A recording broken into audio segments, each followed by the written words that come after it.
বাংলাদেশ ষড়ঋতুর দেশ। ঋতুর পালা বদলে এখন শুরু হয়েছে শরৎকাল।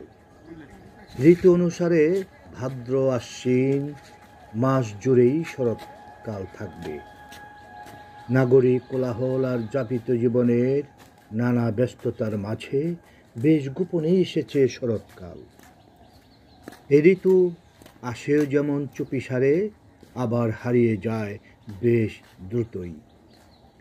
শরৎ মানেই নীল আকাশে সাদা মেঘের ভেলা এবং কাশফুলের শুভ্রতা। শরৎ আসলেই এমন স্নিগ্ধতা আবেশ ছড়িয়ে স্মৃতিতে দোলা দেয়। প্রকৃতিতে যখন শরৎকাল আসে তখন কাশফুলই জানিয়ে দেয় এর আগমন বার্তা।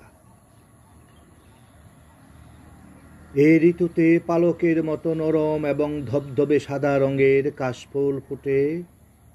বর্ষা ঋতুকে বিদায় জানিয়ে নীল আকাশে সাদা তুলোর মতো মেঘের সাথে কাশফুলের মৃদু বাতাসে দোল খাওয়া প্রকৃতিতে শুধুই মুগ্ধতা ছড়ায়। নীল আকাশে সাদা মেঘের ভেলা শরৎ ছাড়া আর কে ভাসাতে পারে? তাই নীল আকাশের নিচে সাদা কাশফুল যখন বাতাসে দুলতে থাকে তখন মনে হয় শ্বেত বসনা এক ঝাঁক নৃত্যশিল্পী নৃত্য করছে। বাংলা সাহিত্যে শরৎ ও কাশফুলের কথা এসেছে নানাভাবে।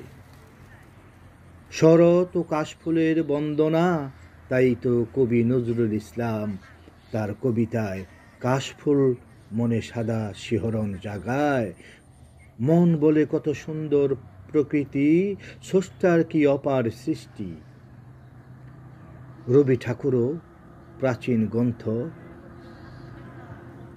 কুশজাতকের কাহিনী অবলম্বনে তার লেখা সাপমোচন নৃত্যটি রচনা করেছে।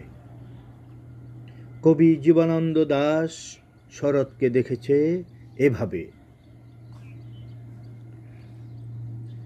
বাংলার মুখ আমি দেখিয়াছি, তাই পৃথিবীর রূপ খুঁজিতে যাই না আর।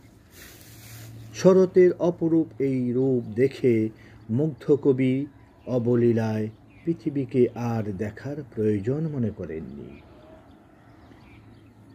প্রিয় দর্শক, আশা করি আমার এই ভিডিওটি ভালো লাগবে। বেশি করে শেয়ার করবেন, আমার এই চ্যানেলটি সাবস্ক্রাইব করবেন।